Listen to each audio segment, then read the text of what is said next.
Hello दोस्तों, आप सभी को हमारे प्रभु यीशु मसीह के नाम में जय मसीह की स्वागत करते हैं आज फिर से एक और नए वीडियो में। दोस्तों, हम में से कोई नहीं जानता है कि हमारा अंत कैसे होगा, मरने के बाद हमारा क्या होगा।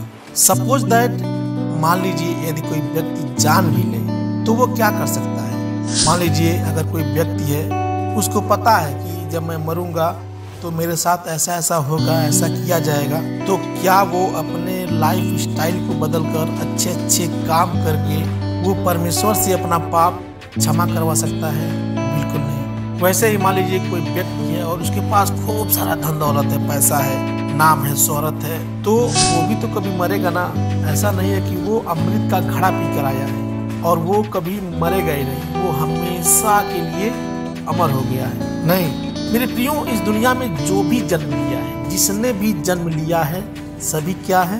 पापी है। चाहे हम हो, आप हो या कोई भी व्यक्ति। और पाप का सजा केवल एक ही होता है, वो है अनंत काल का नरक, जहाँ से कोई छुटकारा नहीं। उसमें इतना दर्द है, पीड़ा है, वहाँ की आग हमेशा जलती ही रहती है। उसमें जो कीड़े हैं वो आपको काटते जाएंगे और आप उनको मारने की कोशिश करेंगे, लेकिन वो कभी मरेंगे नहीं। कब तक के लिए?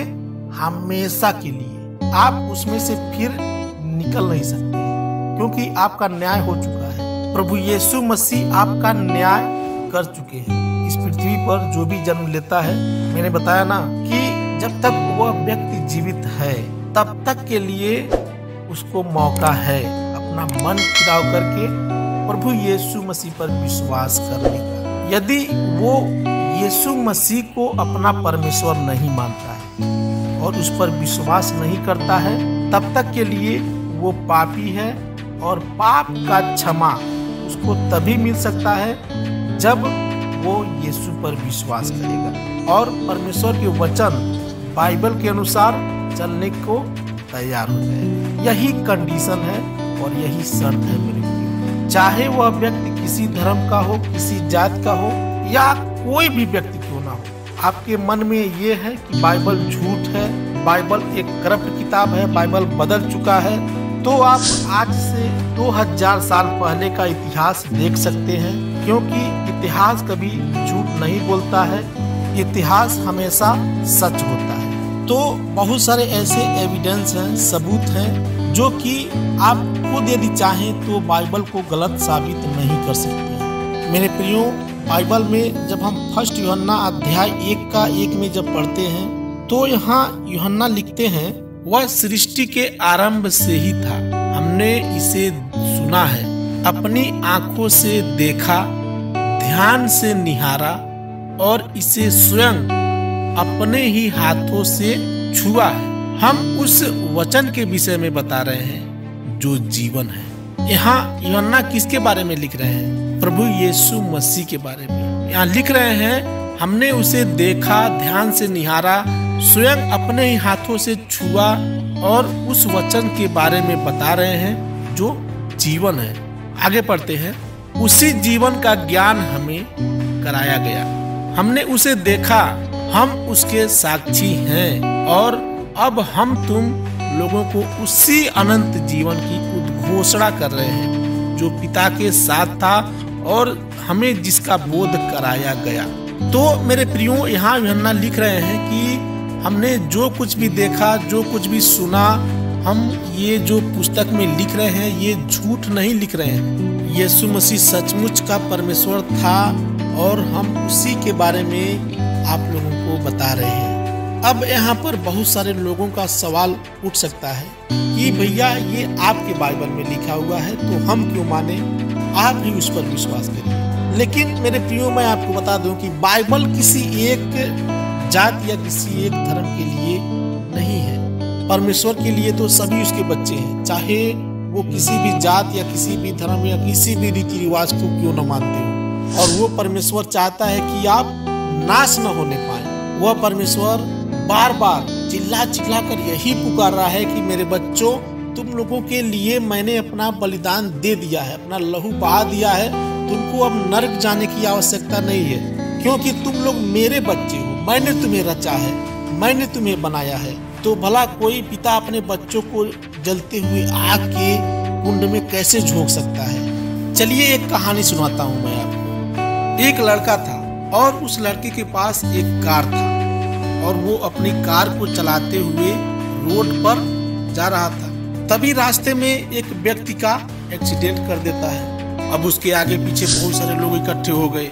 सभी लोग कहे मारो मारो, ये मतलब एक्सीडेंट कर दिया है, पुलिस को बुलाओ और इसको थाने ले जाओ।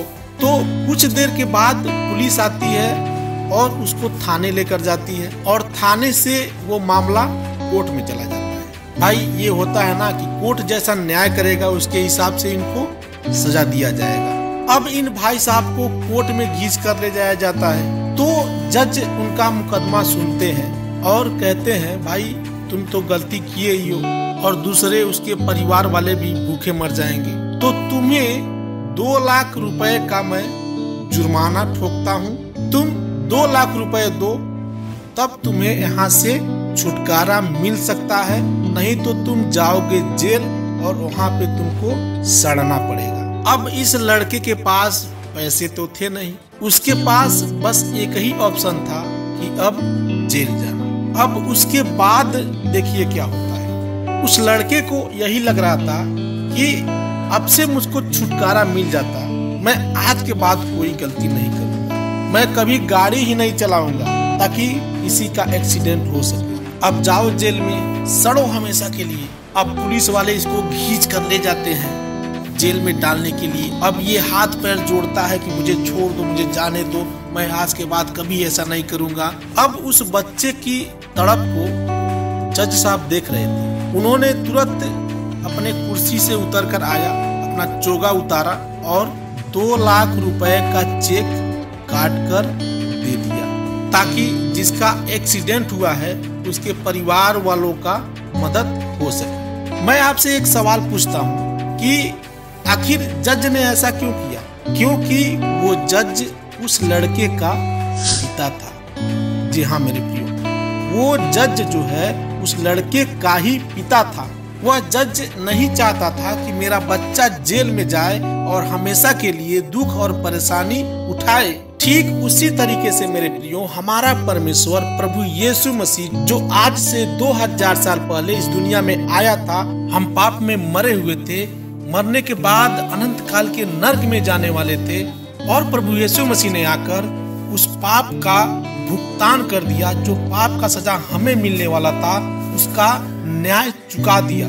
ठीक उसी प्रकार जैसे उस लड़के ने एक्सीडेंट करके हमेशा के लिए जेल जा रहा था, तो उसके पिता ने, वो क्या था, वो एक जज भी था, वो एक न्याय भी था।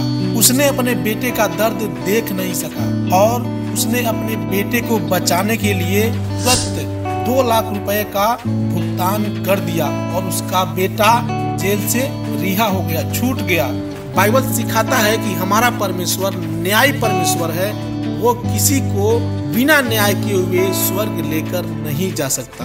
इसलिए आज जो कोई भी व्यक्ति प्रभु यीशु मसीह पर विश्वास करता है और अपना जीवन उसे समर्पण कर देता है कि हे प्रभु मैं एक पापी हूँ, गुनाहगार हूँ, मुझे तू क्षमा कर दे, आज के बाद मैं कोई गुनाह नहीं करूँगा, कोई पाप नहीं करूँगा, मैं अपने आप को तुझे देता हूँ, समर्पण करता हूँ, तो उस व्यक्ति का उद्धार हो जाता है और वो मरने के बाद नरक से बचकर अनंत काल के स्वर्ग में जाता है। तो मेरे प्रियो, यदि आपको ये वीडियो अच्छा लगा हो तो इस वीडियो को लाइक और शेयर जरूर करिएगा, क्योंकि ऐसे बहुत सारे हमारे भाई बहन हैं जिनको ये बातें अभी तक नहीं पता है। तो मैं आपसे रिक्वेस्ट करता हूँ कि आप अपने दोस्तों में या भाइयों में शेयर जरूर करें जो अभी तक नहीं जान पाए हैं। प्रभु यीशु मसीह में आप आशीषित हों, सभी दुख बीमारियों से आप निजात पाएं, आपके घर में खुशहाली आए, आपकी हर एक परेशानी दूर हो प्रभु यीशु मसीह के नाम में। आमीन आमीन। आप सभी को प्रभु यीशु मसीह के नाम में जय मसीह।